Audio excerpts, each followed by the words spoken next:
Olympic में जो पाकिस्तान का सफ़र था और पाकिस्तान के सफ़र में सबसे इम्पॉर्टेंट अरशद नदीम का सफ़र, उस हवाले से हम बात करेंगे। हमारे साथ मौजूद हैं सीनियर स्पोर्ट्स जर्नलिस्ट जनाब मिर्ज़ा इकबाल बेग साहब। अस्सलाम वालेकुम इकबाल साहब।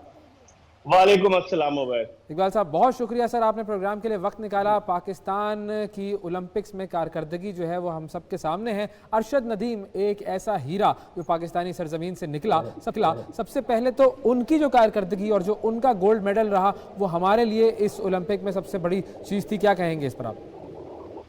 देखिए उवैस, ये एक पाकिस्तान के लिए काबिल फख्र बात है कि यौम आज़ादी से कबल इस तरह का तोहफा पाकिस्तान को गोल्ड मेडल की सूरत में मिला। लेकिन कहते ना कि शिकस्त यतीम होती है और जीत के बहुत सारे बाप होते हैं। जी। तो अब बहुत सारे लोग निकल आए हैं कि जो कह रहे हैं कि अरशद नदीम को हमने सपोर्ट किया, हमारी वजह से गया।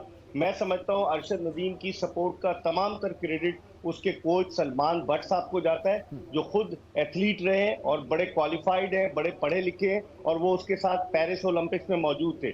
लेकिन आप सितम ज़रीफी देखिए कि पाकिस्तान एथलेटिक्स फेडरेशन के सदर जो है वो उनके साथ सेल्फी बनवाते हैं। हालांकि उस बेचारे को जब जेवलिन की जरूरत थी तो कोई जेवलिन उसको लाने के लिए तैयार नहीं था। ये पैसे तो पाकिस्तान एथलेटिक्स फेडरेशन के सदर भी दे सकते थे। 6 लाख की जेवलिन थी। नीरज चोपड़ा के पास 177 जेवलिन है, और अपने एक ओहो। इंटरव्यू में उसने कहा कि मैंने जो है वो अरशद नदीम को एक वक्त था कि एक जेवलिन दी थी। तो ये तो हाल है। फिर इनामात की आप बारिश कर देते हैं, ठीक है, वो डिजर्व करता है, लेकिन क्या ये तो नहीं होगा कि बस उसका इस्तकबाल हुआ, नशिस्तन गुफ्तन बर्खास्तन वाली बात होगी कि 1-1.5 महीने के बाद हम अरशद नदीम को भुला दें। हमें चाहिए कि ग्रास रूट लेवल पर काम करें और अरशद नदीम पैदा करें। अभी पाकिस्तान का एक और जेवलिन थ्रो फेंकने वाला एथलीट है मोहम्मद यासिर, अच्छा। जिसका ताल्लुक लाहौर से है।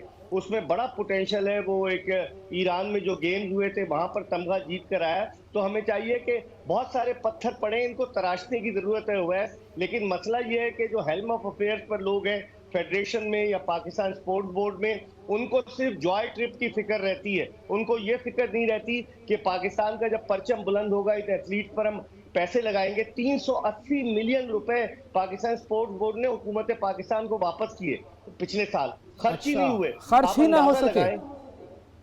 जी खर्च ही ना हो सके वो पैसे। जी जी हाँ, वो खर्च ही नहीं हो सके, वो वापस करने पड़े। गालिबन तोड़ बट्टा नहीं हुआ होगा ना, तो शायद इसलिए वापस करने पड़े। मुझे तो यही लग रहा सही। अच्छा, है। अब ये तो अरशद है जिसने गोल्ड मेडल जीता, लेकिन उसके अलावा भी 6 हमारे एथलीट्स गए थे। उन्होंने भी, जाहिर है ओलंपिक तक पहुंचना एक बहुत बड़ी बात होती है, लेकिन जाहिर है उस मैदान में जाकर वो उतनी अच्छी परफॉर्मेंस ना दिखा सके कि किसी मेडल के पोडियम पे पहुंचते। लेकिन ये लोग अब इनके साथ हम आगे क्या कर सकते हैं? देखिए, इनको हमें ग्रूम करना पड़ेगा, इंफ्रास्ट्रक्चर हमें बेहतर बनाना होगा। जो 6 लोग गए थे उनमें से सिर्फ आपके शूटर्स ने क्वालिफाई किया था, बाकी आपके स्विमर्स और एथलीट जो थे उनको वाइल्ड कार्ड एंट्री मिली थी।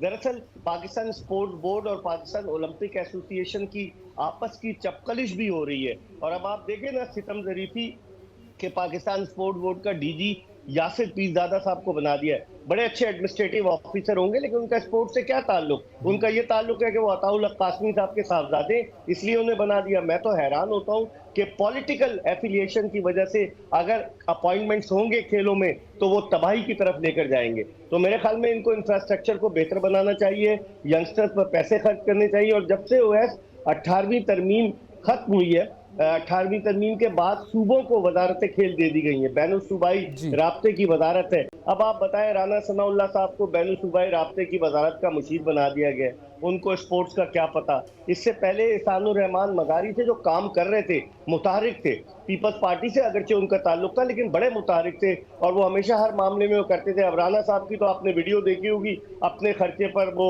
लग रहा था कि कहीं जॉय ट्रिप पर गए हुए हैं। क्या कह सकते हैं? अच्छा सर, मुझे ये भी बताइएगा कि आपने कंपैरिजन किया, नीरज के पास 177 जेवलिन्स और एक वक्त था कि जब अरशद के पास एक जेवलिन भी नहीं थी, तो कितना पैसा इंडिया खर्च कर रहा होता है और हम कितना पैसा खर्च करते हैं? और दूसरा ये कि हमें अगर एक बजटिंग करनी हो कि हमें किसी एक खेल में, कोई इंडिविजुअल स्पोर्ट में किसी खिलाड़ी को मेडल टेबल तक पहुंचाना है, तो हम कितनी रिसोर्सेज हमें लगानी चाहिए, कितना बजट होना चाहिए?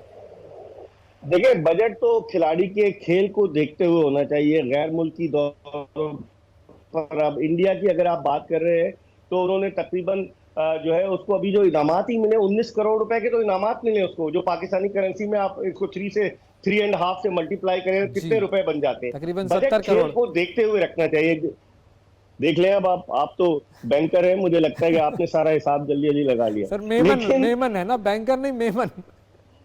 हाँ, तो वो बस अच्छी बात है ना, वो तो फिर बचपन से ही बच्चे को इस बात की तरगीब दी जाती कि बिजनेस की तरफ आओ, तो माशाल्लाह उनके दिमाग भी बहुत तेज होते हैं और पाकिस्तान के लिए मेमन कम्युनिटी की बड़ी खिदमत है। लेकिन अगर आप इस तरफ आए कि पाकिस्तान में जिस तरीके से अरशद नदीम के लिए अगर पाकिस्तान स्पोर्ट्स बोर्ड उनके लिए 5 करोड़ रुपए मुख्तस करता है, कम अज कम की मैं बात कर रहा हूँ, 5 करोड़ रुपए, तो डेफिनेटली अब वो कहाँ जेवलिन फेंक रहा था, जगह ही नहीं थी। पंजाब स्पोर्ट्स बोर्ड का जो ग्राउंड है गद्दाफी स्टेडियम के बाहर, वो वहां जेवलिन जब फेंकता था तो जो लड़के ट्रेनिंग कर रहे होते थे उनको हटाते थे कि हमें बीच में ना आ जाए।